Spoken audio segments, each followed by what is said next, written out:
right. And then just so you know, so people all know, mid-August, NBA Warriors game schedule comes out, so we'll know availability for the next 25-26 season, so keep that in mind. But more importantly, because I know you all have it on your phone, take out your phone, go on LinkedIn, and please follow us at Chase Center Private Events. We will be posting all the game schedule and updates there as well. So thank you so much. I'm going to hand this over to Beth, who's going to introduce our panel. Thanks so much, Pam. Thank you. Thank you. Thanks for being here, guys. I know Mike usually puts these together, and I'm on the periphery. I get to watch him do that, but thought I'd get involved in this one and try to put some really important and impactful voices together for you to hear tonight. Without further ado, I'd like to introduce Anna Moody. She's the executive director here at the Golden State Community Foundation. Erin Badillo, she is the executive director for Dress for Success San Francisco and San Jose. DJ Brookter, he is the CEO for Young Community Developers. Next is Shakira Smiley. She is the executive director for the Booker T. Washington Community Center. Next up is Carlo Solis. He's the CEO for Young Enterprise for Youth, sorry. I knew that, I really did. And last but not least is Nicole Krassner. She owns her own company in the event and design world. Thank you for joining us, Nicole.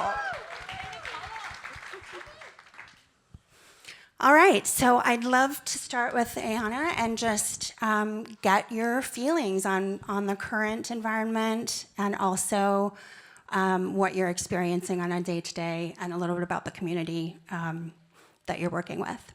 Thank you, and thank you, Beth, and everyone that had a hand in putting this event together. I just want to give you a round of applause. You all look excellent. It's a sunny day in San Francisco, so give yourselves a round of applause. Thank you.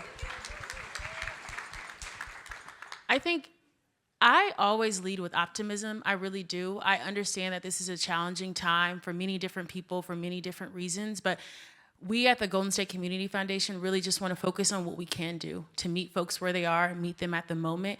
And so I'm really excited that 3 of the organizations that are here represented, we fund and we give funding to do the incredible work that they do in the community, and that's what matters, to be able to fuel their work, to be able to talk to them, be able to capacity build with them on ways in which we can amplify their efforts in their work, and so they can do more for the community and for their young people. And even though we don't fund Dress for Success, we recently talked to Erin just about what we can do, especially with the Valkyries, to really lean into the work that they're doing to make sure women feel confident in the workforce. And so that's where my work really is. I want to be focused on solutions and meeting the moment. Thank you for that question. I love that. And for you, Erin? Yes, so Dress for Success, we started in 2006 here in San Francisco, so we're going to have our 20th anniversary next year. And in that time, we've served about 18,000 women who are looking for meaningful employment at a livable wage. And I think that last piece, as we were just talking about, is so important here in the Bay Area. We all know that it's very different to make $50,000 in San Francisco than it is with some of my colleagues across the country. So I spend a lot of time thinking about those women, and when I hit a moment where I'm like, gosh, I just don't know how to keep raising money or keep knocking on doors, I try to go and directly volunteer. I try to spend some time with the women we serve, and that makes a huge difference in being able to have optimism and hope for the next cycle, because a little bit goes a long way. And so that's one of the things that we're able to offer our partners at Dress for Success. We do a lot of employee engagement opportunities with all kinds of companies. So that's a nice way that we can partner and get people involved with the clothing program, coaching, financial literacy, all the work that we do to help the women of the Bay Area. And I think finding a place that you can actually make a difference is a way to have optimism. So finding a place where you can do a little that will go a long way. Love that. And Erin and I were just talking about that too, about ways that your hotels or your businesses can partner with them on clothing drives and things like that. And I think that goes really across the board. I know, Shakira, you guys do a lot with the food distribution and gathering and how that, pertains to people in the room. So, DJ, I'd love to hear a little bit from you. Sure. I thought Shakira was going to go. I didn't mean to skip over No, you. it's okay, Beth. And I'd be skipped for Shakira at any time. So I think first and foremost, it's great to be here. I appreciate you all for pulling this together. But as I sit here and as we've been having conversations, it's just great to be amongst friends. I've known Shakira for a very long time and Ayanna as well too. And it needs to be more spaces like this where we can come together and share the information and what's going on in our communities. So I'm DJ Brookter. I run Young Community Developers, which is a nonprofit organization based out in Bayview, Hunters Point. We just turned 53 years old. I've been at the organization for 15 years, so I'm not aging myself. And a very fun plug is we actually had our 50-year anniversary right here in this space. So we worked with Pam, and the space here is just absolutely beautiful. But as an organization, we focus on workforce development. So one of the things that we can definitely work on together is how do we get folks in an area of San Francisco that's been so underserved and so undervoiced, help folks get sustainable jobs and wages and careers here in the city and county of San Francisco. We also offer educational services for young people who are in middle school. We help them transition into high school. High schoolers transition to college and then get through college to come back to San Francisco for work. And then we also design and build affordable housing, which we can have a very long, robust conversation about here in the city and county of San Francisco, but really focused on individuals who AMI is very, very low to make sure that they have access to housing here in the city and county of San Francisco, and majority here in District 10. Thanks, CJ. Thank you, Beth. Thank you to the Chase Center, and also thank you to the Golden State Foundation, Ayanna. Appreciate you. And yes, I'm glad to be among friends. It's a blessing to be able to sit here and be safe and held and seen. And I think everyone here is part of that industry. My name is Shakira Simley. I cut my jib in the food and hospitality industry. I was the community director for By Right for many years before launching into politics, working at City Hall, and now I'm the executive director for the Booker T. Washington Community Service Center in the Fillmore Western Addition. Booker T is San Francisco's oldest Black-led and serving organization with 106 years of service to the city. So also not aging myself, but they say black don't crack, so I've been here for a minute. And we serve over 6,000 people a year. We are one true door, so we are affordable housing. We have permanent supportive housing on site for foster kids and kids transitioning out of homelessness, seniors and families. And we also serve 0 to 99. So we have very intergenerational programs and do everything from after school enrichment to housing navigation to senior programs. Thick in summer camp. I just came from summer camp. It's very loud.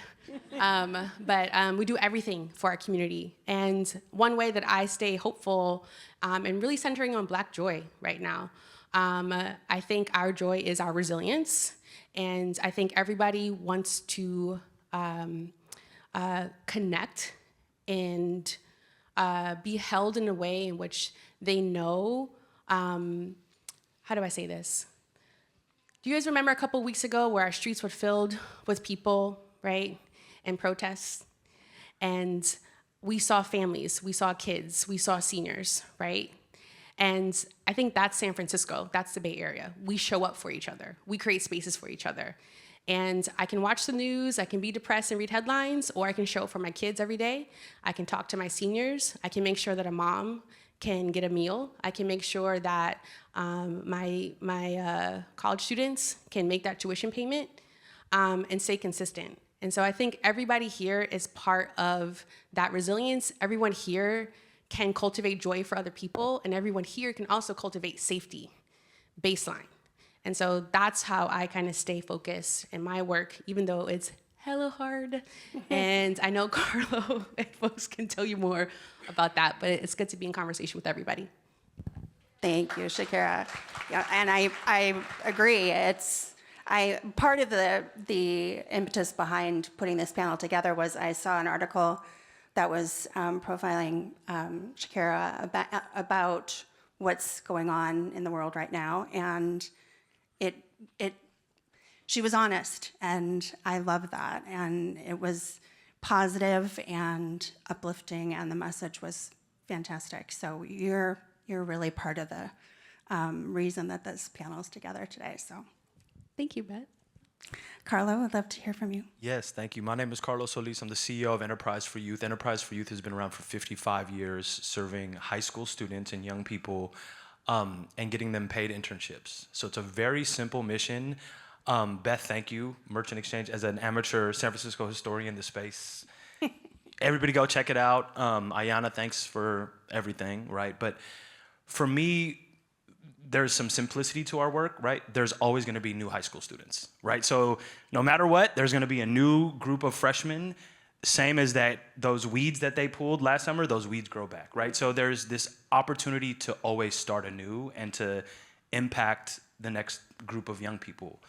I am a firm believer that cool young people become cool adults that then help young people be cool, right? And so I think that it's really important, to your point, Shakira, about giving back, and I think that everybody has a certain responsibility to give back. I think that as much as I want everybody in here to donate to Enterprise for Youth, I promise you, whatever your interest is, whatever it is, there is a nonprofit, there is a group that you can volunteer for and help, right? And so that's what I really want to implore everybody to do, is once you get to a certain point in life, and it's not necessarily a fiscal point, but it's whatever it is, it's our onus to give back. And I think that the one thing that I do want to share is kind of the dilemma that we've been in. And when, the inauguration happened and all that stuff, I was really comfortable with the idea of continuing to serve everyone we serve, but not necessarily publicizing it, right? Saying we're gonna go under the radar. We're not gonna be, we're gonna kind of scrub our website about, kind of these groups we work with, but we're still gonna do that work. And more and more recently, that I'm very uncomfortable with that, right? I think that there's power in naming it and yelling it out loud, and so that's what we'll continue to do. We're just wrapping up our summer, 400 interns paid. So, and Enterprise is the family member, the uncle that a lot of our young people don't have. So,